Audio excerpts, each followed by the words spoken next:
Good morning मंडळी. हा शांतूबागचा सगळ्यात समोरचा पहिला भाग आहे आणि याच्या मागे आपलं शेततळ आहे आणि शेततळ्याच्या बाजूला आपलं डेअरीचा प्रोजेक्ट आहे जिथं पनीर वगैरे बनतं आणि त्याच्याच बाजूला आपला एक छोटासा पॅसेज आता मोकळा राहिलेला आहे.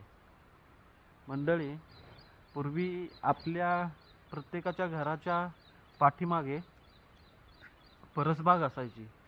या परसबागेमध्ये वेगवेगळे आयुर्वेदिक औषधी वनस्पती पण असायच्या आणि त्याचबरोबर वेलवर्गीय व आपल्या घरामध्ये लागणारे जे काही रोजच्या आहारातील भाजीपाला असेल, हा भाजीपाला देखील या परसबागेमध्ये असायचा.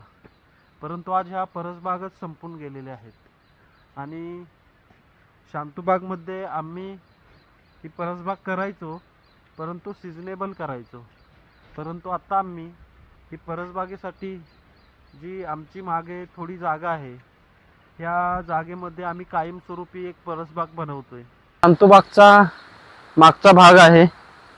या ठिकाणी आपलं लॉन होतं, याच्यामध्ये आम्ही खेळण्यासाठी ही जागा ठेवलेली. परंतु वरती आपल्याकडं याच्यावरती पण पुष्कळ जागा आहे आणि ह्या लॉनचा इतका काही वापर होत नव्हता. याकरता ह्या लॉनमध्ये आम्ही आता परसबाग बनवण्याचा निर्णय घेतलेला आहे.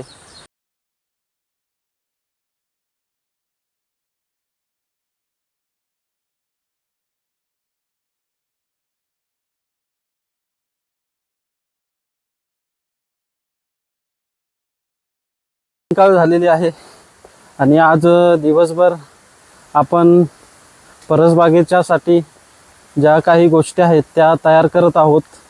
सकाळी पासून काम चालू होतं, आता संध्याकाळ झाल्यामुळे काम थांबलेलं आहे. सकाळपासून आम्ही आज एवढं काम केलेलं आहे.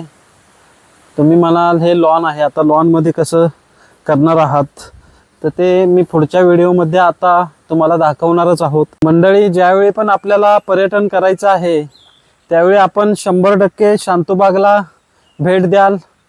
आपले व्हिडिओ असेच येत राहणार आहेत आणि भविष्यामध्ये पण आपल्याला हे असे व्हिडिओ पाहायचे असतील, शांतूबागचा परिसर कसा तयार होत आहे आपल्यासाठी, हे जर पाहायचं असेल तर आपण नक्कीच लाईक आणि सबस्क्राईब करायला विसरू नका व आपले हे नवीन नवीन व्हिडिओ पाहायला विसरू नका.